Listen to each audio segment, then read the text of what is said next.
Hi, this video is here to help you with reflecting shapes drawn on a coordinate grid in a mirror line. Let's start by thinking about what happens when we reflect an object in a mirror. This is Felix. What happens when Felix looks at his reflection in a mirror? What stayed the same? What's changed? Well, when we reflect an object in a mirror, the image in the mirror looks like the original object, but it is reversed. So because Felix is holding a pencil in his right hand, it will be in his left hand in the mirror image. When we talk about reflections in maths, we can also use a dashed line, called a mirror line, to represent a mirror.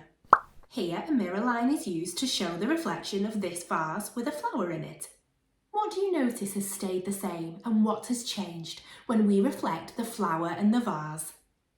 Well, because a mirror image reverses the original image, the flower is leaning to the left in the original image, but in the reflection it is leaning to the right.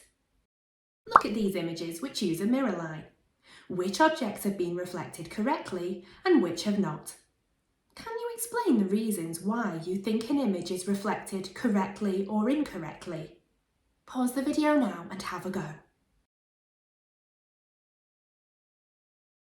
Let's take a look at the answers. Well, this image actually shows a translation or movement of the hand from one side of the mirror line to the other, rather than a reflection. If you'd like to learn more about translation, then check out our Translation with Coordinates video, available on the Twinkl website. If you look carefully at this image, you can see that the colour of these squares in each corner are blue on this side of the mirror line and red on this side of the mirror line. So although they're in the correct position, it is not a true reflection, as the colours are incorrect. This image of a footprint does not show a true reflection either, as the reflected image is a different distance away from the mirror line. So this image is the only image that shows a true reflection. We can use this knowledge of reflection to help us reflect this rectangle in the y-axis. When we're asked to reflect a shape in an axis, this means that the axis acts as our mirror line. In order to help us reflect this shape accurately, the first thing we can do is identify each of the vertices of the rectangle and mark them with a point, like this. If we reflect the vertices of the shape first, this will then help us to accurately reflect the whole shape. Let's reflect this vertex first. How many squares is the vertex away from the mirror line? It is 1 square away from the mirror line, so we know the reflected vertex will also be 1 square away. Let's draw it here. What about this vertex? Yes, it's also 1 square away from the mirror line, so its reflection will also be 1 square away from the mirror line. We can see that this next vertex is further away from the mirror line. It is 1, 2, 3, 4 squares away from the mirror line. So its reflection will also be 4 squares away from the mirror line, here. If you glance down at the horizontal x-axis, you can see that the original vertex is in line with -4 on the x-axis, which means it is 4 squares away from the mirror line. This helps us know that the reflection of this vertex must be correct, as we reflected it here, at +4 on the x-axis, which is also 4 squares away from the mirror line, just in the opposite direction. Our final vertex is also in line with -4 on the x-axis, so we know its reflection will be here, in line with +4 on the x-axis, and will be located 4 squares away from the mirror line, in a straight line across from our original vertex. If we join the vertices we've marked out on the grid, we can see our rectangle has now been reflected in the y-axis. Now take a look at this question. This time we've been asked to reflect this triangle in the x-axis. Where will the mirror line be in this reflection? This time the x-axis will act as our mirror line.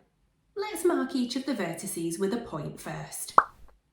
Next, we need to reflect all 3 of the vertices across the mirror line. This vertex here is the closest to the mirror line, so we can reflect this one first. How many squares is it away from the mirror line?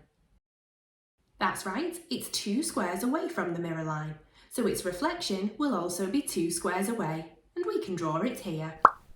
The next vertex is located here at -5 on the y-axis, so we know it is 5 squares away from the mirror line. This means that its reflection will be located here, in line with +5 on the y-axis. So we can draw it here, 5 squares away from the mirror line, in a straight line up from our original vertex. The final vertex is also at -5 on the mirror line, so we know its reflection will also be at +5, and we can draw it here, in a straight line up from our original vertex. If we join the vertices we've marked out on the grid together, we can see our triangle has now been reflected in the x-axis. Now it's time for you to have a go. Jack has reflected the same triangle in the x-axis. Next, he is asked to reflect the new shape in the y-axis and draw the reflection. Here is Jack's completed reflection. Do you agree with Jack's answer? Can you explain why you do or don't think his reflection is correct?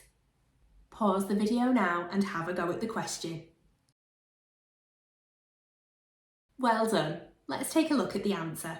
Jack's answer is incorrect. He has translated the shape rather than reflecting it.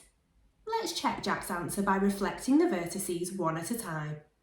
The first reflected vertex is here, 2 squares away from the mirror line, and the next reflected vertex is here.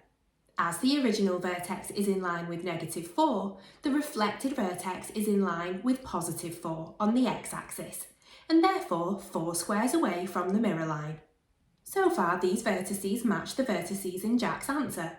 However, the final vertex does not, as the original vertex is in line with -4.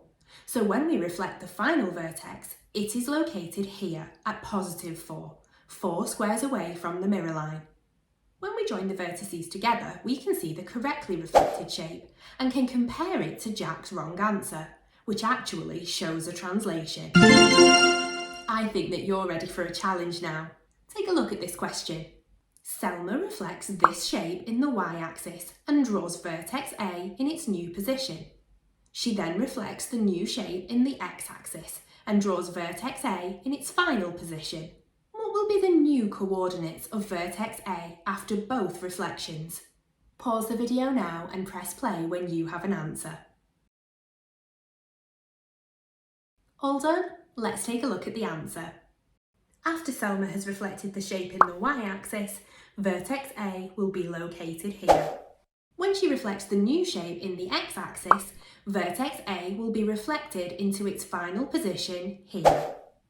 And the coordinates of vertex A after both reflections are 4, -4.